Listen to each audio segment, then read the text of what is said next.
RDI présente Modèle.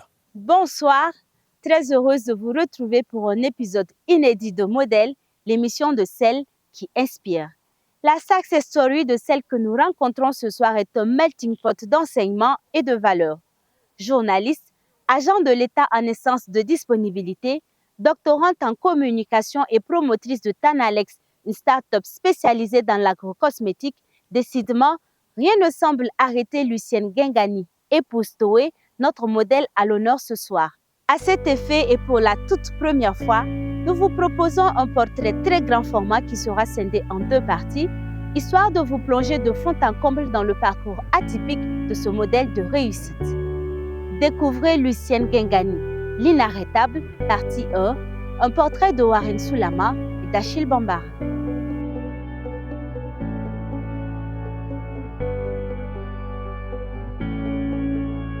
Adissa Lucienne Gengani, épouse Toé, journaliste et communicologue. Vous êtes titulaire de 2 masters, un master en communication des organisations et le second en communication politique. Et vous préparez en ce moment votre thèse en communication politique. C'est bien ça? C'est bien ça. Et j'oubliais, vous êtes également une grande entrepreneure, promotrice de Talanex. Au vu de tout ceci, j'ai envie de dire, avec l'air souriant bien sûr et admiratif de ce parcours, quand est-ce que vous allez vous arrêter? Jamais. Tant que Dieu me donnera l'inspiration, je vais toujours pousser la recherche. Les limites, nous les posons, nous nous imposons des limites. Tout ce qui est concevable par l'esprit, si nous y croyons, nous pouvons travailler pour la réalisation. Et je suis de nature très curieuse, très ambitieuse bien sûr de façon positive. Donc je ne compte pas m'arrêter. Ce parcours, cette vie, c'est ce dont vous avez toujours rêvé? Oui, aller toujours au-delà de mes capacités. Voir jusqu'où je peux aller en fait. Je n'aime pas me poser des barrières. Lorsque je me fixe un objectif, lorsque j'ai une idée en tête, difficile de m'arrêter. Je peux m'asseoir comme ça, voir juste une photo que quelqu'un a publiée et je dis, mais je veux découvrir ce pays. Et je vais commencer à travailler, à épargner pour ça. C'est tout comme pour les diplômes. Longtemps, on a pensé que les femmes ne pouvaient pas étudier, aller loin. Moi, j'ai une maîtrise, un master et le doctorat. Il n'y a pas d'âge en fait. Et voici, aujourd'hui, j'entreprends la recherche dans le domaine de l'agrocosmétique. Je suis passée du journalisme, de la communication des organisations, de la communication politique. Aujourd'hui, je m'investis parallèlement dans la recherche scientifique en lien avec l'agrocosmétique, dans une dynamique de l'économie circulaire. Donc aujourd'hui, les déchets m'intéressent. Donc vous voyez que je n'ai pas de limite. Oui. Partir de l'aspect alimentaire jusqu'aux déchets et vouloir transformer ces déchets en cosmétiques, non seulement pour le bien-être et la santé de la peau, mais aussi parce que c'est lucratif. Qu'est-ce qui explique cette passion pour ce domaine, la cosmétique? Vous savez, le besoin de se sentir utile. Ceux qui me connaissent savent que nous avons une famille arc-en-ciel. Quand je dis famille arc-en-ciel, ceux qui nous ont connus à Bobo appellent communément ma maman la maman des Gombelais, ça veut dire la maman des albinos. Donc chez nous, nous avons des frères qui ont la peau, une teinte assez claire. Vous avez des rouquins, vous avez même des albinos et vous en avez même qui ont la peau totalement noire. Mais nous avons un problème de santé qui est l'asthme. Par exemple, moi je ne suis pas asthmatique, mais j'ai un problème d'allergie. J'ai une hypersensibilité au niveau de la peau. Et ça se manifeste comment? Surtout beaucoup d'allergies, que ce soit au niveau des yeux.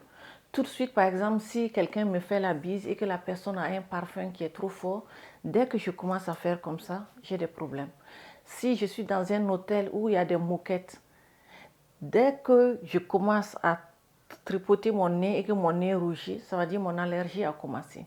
Si je mets un produit qui est alcoolisé ou qui contient certains actifs, je vais commencer à avoir des irritations comme si on y avait versé de l'huile chaude ou bien de l'eau chaude. Donc, j'ai commencé d'abord à prendre soin de moi. Et puis après, la solitude de l'expatriation m'a poussé à m'investir plus dans ce domaine. Parce que j'avais commencé à faire de la recherche sur les vertus des huiles de baobab, les huiles du Burkina, l'huile de sésame, l'huile de moringa, et je partageais ça sur ma page. Et ça a suscité de l'intérêt. Des gens me demandaient si j'en avais en vente. Donc j'ai commencé à les conditionner dans des flacons. Et bien sûr, je suis de la communication et je suis journaliste. Pour moi, tout est communication. Donc la présentation, ça compte. J'ai commencé à utiliser des emballages assez esthétiques.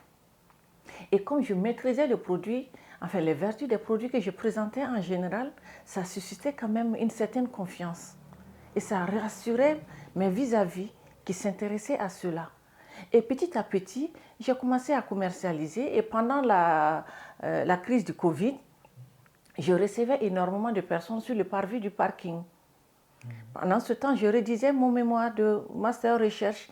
Et à la fin, quand j'ai cassé ma tirelire, je me suis rendu compte que j'avais au-delà du million. Et comme il y a des dames qui venaient véhiculer avec même des chauffeurs, je me suis dit, mais pourquoi ne pas les recevoir dans un cadre plus approprié? Voici comment j'ai loué un local après avoir vendu en ligne pendant 1 an. Pour ce qui est de la cosmétique, voici comment j'ai loué un local et j'ai commencé à produire. Mais là, je ne vendais que des huiles. C'est au fur et à mesure que j'ai expérimenté d'abord la carotte, le citron, la tomate. Et au fur et à mesure, le champ s'élargit. Durant votre titre de rédactrice à télé au niveau de la RTV au bassin, j'imagine que ce fut une expérience à la fois fabuleuse, excitante, mais aussi éprouvante. C'était une expérience très intéressante parce que nous venions d'avoir la télé. Il fallait alimenter la télé. Et le défi, c'était de faire des productions pour que le contenu soit vraiment un contenu de proximité au niveau de la télé, que ça ne soit pas une télévision nationale bis. Et nous devrions émettre beaucoup plus en langue nationale. Et les journalistes qui avaient été recrutés à l'époque pour travailler en langue nationale, c'était des journalistes qui, pour la plupart, avaient fait lettres modernes. En tout cas, c'était des étudiants qui avaient un niveau, pour certains, master, licence et autres. Donc, l'adaptation était assez difficile pour nous. Parce que moi-même, par la suite, j'ai collaboré avec les djoulaphones. On sortait pour les reportages, on avait des limites sur le plan matériel. Donc, il faut faire des interviews parce qu'on avait une édition de journal en djoula. Donc, il faut faire des interviews en djoula, en moré. Si le moréphone ou le djoulaphone n'a pas eu de place dans le véhicule, par exemple, pour sortir, parce que ceux qui traitaient l'information en français étaient les prioritaires. Mais comment gérer une équipe mixte pour ne pas frustrer quelqu'un? Il fallait faire en sorte que tout le monde puisse travailler en symbiose. Et ce qui fait que moi-même, à un moment donné, j'avais une émission en djoula qui était intitulée Yiningali, dont le contenu présentait un peu le fonctionnement de l'administration publique pour accompagner la décentralisation. Et lorsqu'on imaginait une émission ou lorsque on avait des idées, il fallait partager avec les autres pour voir qui avait une sensibilité pour telle ou telle émission. Vous voyez que les défis étaient énormes. Sans compter les problèmes techniques à l'époque, c'était vraiment pas évident parce que nous utilisions, au-delà des problèmes techniques, il nous arrivait d'utiliser nos moyens personnels pour faire le travail. Notamment quand il n'y a pas de véhicule, on utilise nos propres moyens de déplacement. Et il y a une expérience que je n'ai pas oubliée, c'est le cinquantenaire de Radio Boubou, qui n'avait pas été budgétisé à l'époque. Et nous avions à cœur de célébrer quand même le cinquantenaire de Radio Boubou. J'ai réuni toute l'équipe parce que nous étions moi, je voyais tout le monde en équipe. Il n'y avait pas de patron en tant que tel. Chacun avait une part belle à donner.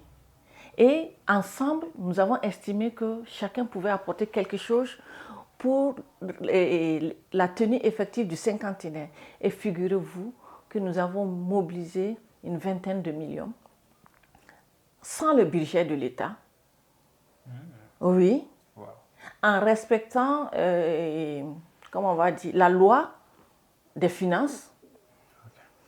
En respectant la loi des finances, et nous avons tenu notre cinquantenaire à Bobo. Et ce fut une belle fête.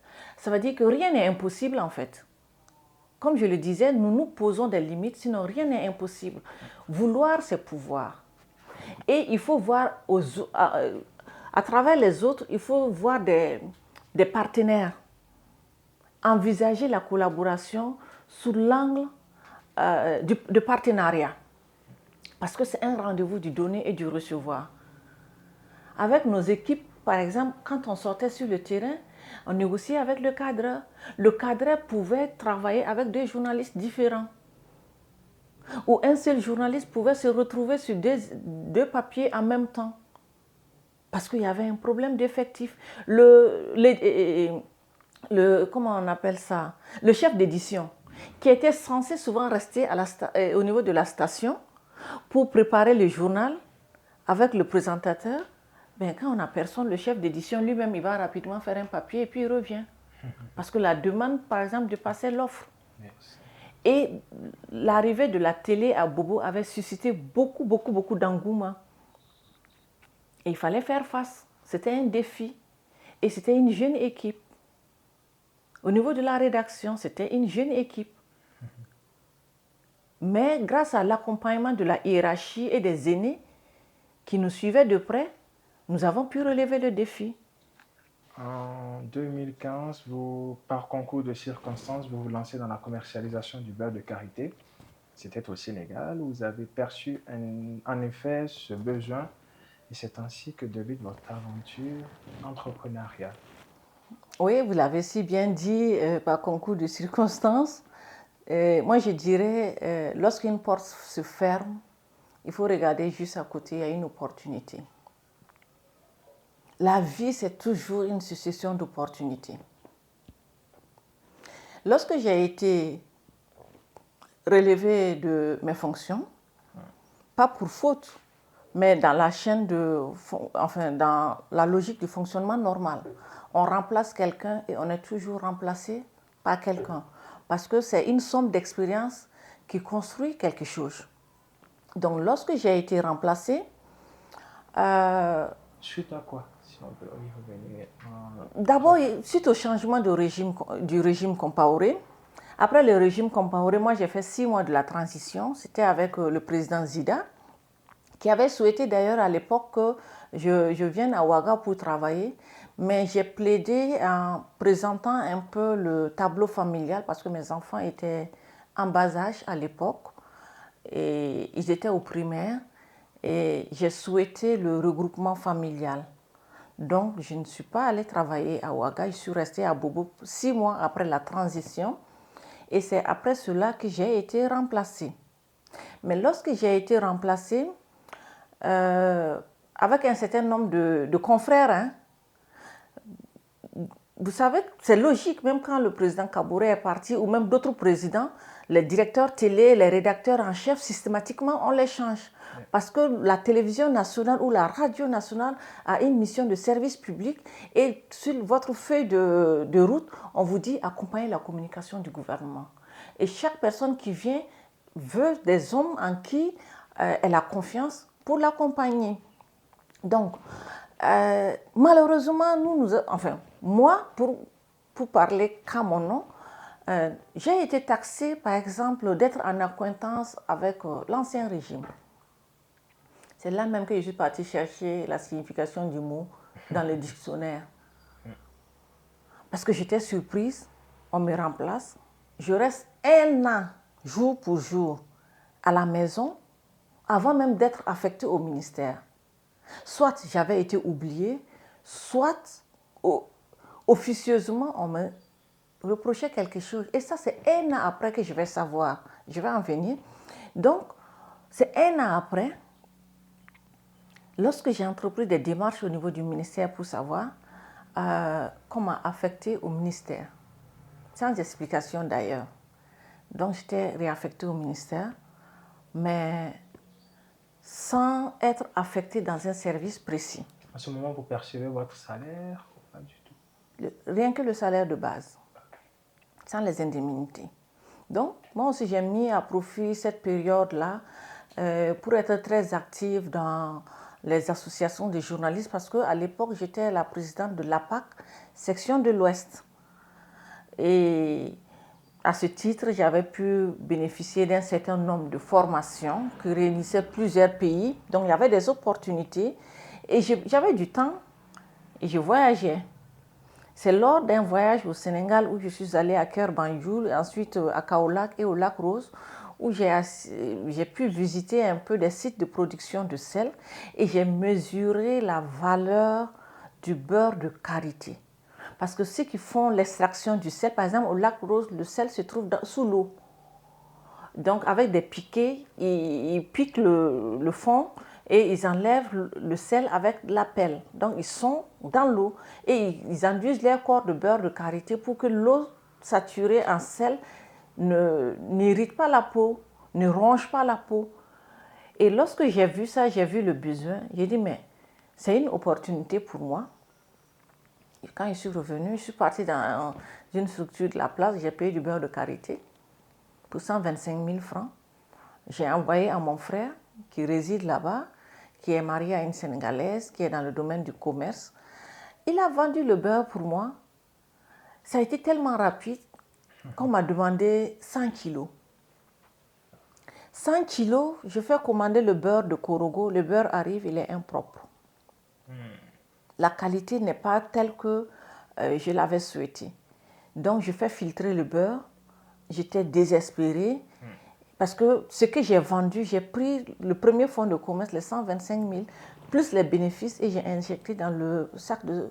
J'avais pris 3 sacs de 100 kilos qui sont arrivés par une compagnie de transport. Donc, on a filtré le beurre. Et ma tante m'a dit à l'époque, ne pleure pas. Moi, je sais faire du savon et on va faire du savon de Nîmes. Voici comment le tout premier du savon est sorti.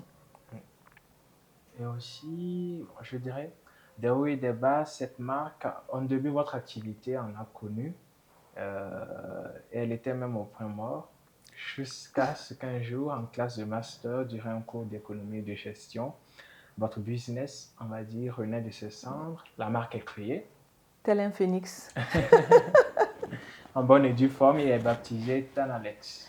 Oui, pour la petite histoire, et lorsque j'ai pu revaloriser les 3 sacs que j'avais, comme j'étais au chômage, je me lève, j'aimais bien en tant que journaliste, il y a ce que j'appelais le repérage. Je me suis levée un jour, j'ai pris la voie, le nouveau goudron de Saba, c'était un tout nouveau goudron à l'époque. J'ai dit, je n'ai jamais emprunté cette route. J'emprunte jusqu'au marché de Saba. Je rentre au marché et je fais une rencontre heureuse avec des vieilles dames qui étaient attablées. Elles étaient 3 et elles vendaient du beurre. Du beurre d'une certaine beauté, vous ne pouvez pas imaginer. Vous voyez un peu les plumes des poussins, les poussins d'une semaine ou quelques jours. C'est tellement beau. Ce beurre avait cette coloration-là. Et donc, j'ai acheté tout le stock, 2 seaux de 20 litres, sans savoir ce que j'allais en faire. Et c'est ce beurre que j'ai mis dans le seau, que j'ai envoyé, comme je n'avais pas pu honorer la commande avec le beurre qui venait de Korogo. Et ces dames, après, ont été mes collaboratrices directes. Elles produisaient directement, elles n'avaient plus besoin d'aller s'attabler au marché et je leur achetais toute leur production. C'est comme ça que j'ai pu aller à la Fiara, la grande foire agricole de Dakar. Avec l'argent de la vente de mon beurre, j'ai payé mon billet d'avion et j'y suis allée. J'ai vu que le baobab était très demandé. Tout est une opportunité pour moi. Quand je suis rentrée, il y a une dame à Gunguin qui produisait du baobab à l'époque, une dame, Madame Bambara. Je suis partie chez Madame Bambara, j'ai fait un achat de 850 000 francs en thé d'eau, sous forme de bâtonnet, en poudre, bâtonnet gingembre nature et en poudre. J'ai expédié, ça a été un grand succès. J'ai pris le bénéfice encore, j'ai réinvesti. Donc cette fois-ci, j'avais une certaine confiance en moi et j'ai misé maintenant dans une grande production de beurre de karité que j'ai envoyé pour la foire de Kaolack. Malheureusement, le camion est tombé en panne. Le beurre n'est jamais arrivé à temps à la foire. Le beurre a fondu. J'ai perdu tout ce que j'avais comme capital. J'en étais malade. Déception totale. Oui, j'ai beaucoup pleuré. J'ai beaucoup pleuré. J'étais découragée. Et donc, un jour, pendant le cours de master en économie de gestion, et où chacun devait avoir une entreprise fictive pour le besoin de l'exercice. Et donc, comme moi, j'avais déjà mon entreprise, j'ai posé mon problème. Ça a été un cas d'école.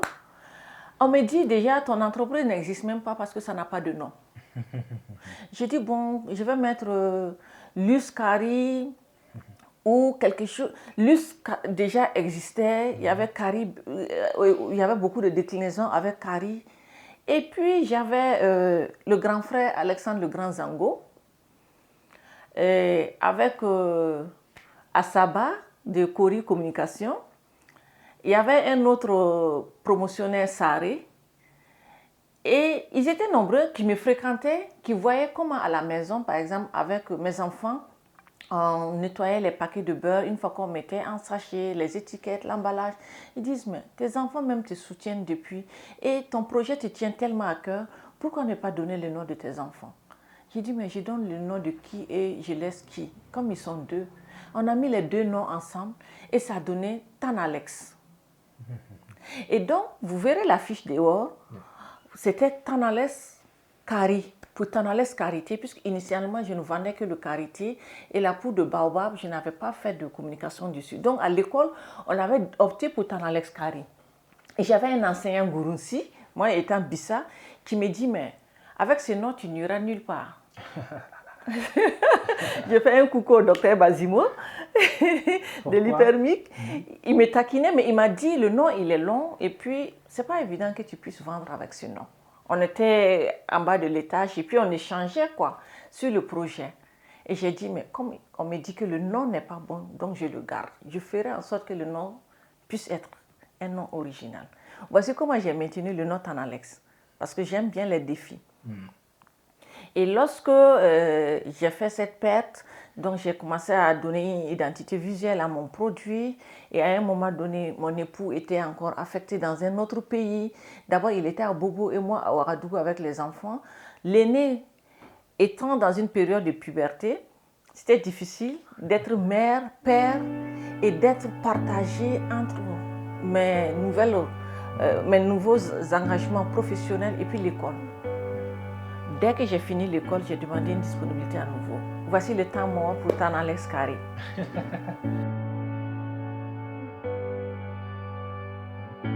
C'est ici que prend fin cette première partie de ce spécial grand portrait sur la personne de Lucienne Gengani. On espère que vous avez pris plaisir à découvrir ce beau parcours. On vous donne rendez-vous très prochainement pour la suite de ce portrait inspirant.